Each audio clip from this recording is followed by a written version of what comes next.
এই দোয়াটা শিখে নেন, ইনশাআল্লাহ আপনার জীবনের সমস্ত সংকট কেটে যাবে।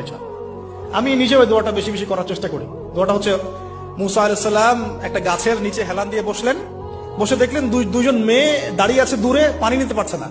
লোকজন পানি নিয়ে যাচ্ছে, ওরা দাঁড়িয়ে আছে বেচারি। মুসা আলাইহিস সালাম গিয়ে বললেন, কি সমস্যা আপনাদের?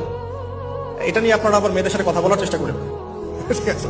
তো মাহারাম গায়রা মাহারাম মেনে চলে।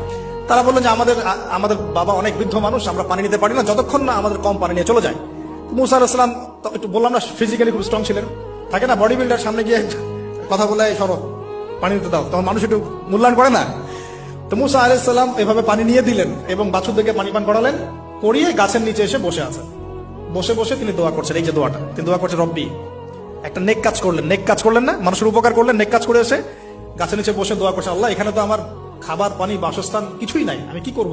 রব্বি ইন্নী লিমা আনজালতা ইলাইয়া মিন খায়রিন ফাকির, রব্বি ইন্নী লিমা আনজালতা ইলাইয়া মিন খায়রিন ফাকির। আবার বলেন, রব্বি ইন্নী লিমা আনজালতা ইলাইয়া মিন খায়রিন ফাকির। অর্থ হচ্ছে, হে আল্লাহ, তুমি তোমার পক্ষ থেকে আমার উপরে যে নিয়ামতগুলো দিবে, আমি এর জন্য ফকির হয়ে বসে আছি। আল্লাহ অর্থ বুঝে পড়বেন ভাই, নামাজ রোজা হজ যাকাত যাই করেন আল্লাহর ওয়াস্তে অর্থ বুঝে পড়বেন।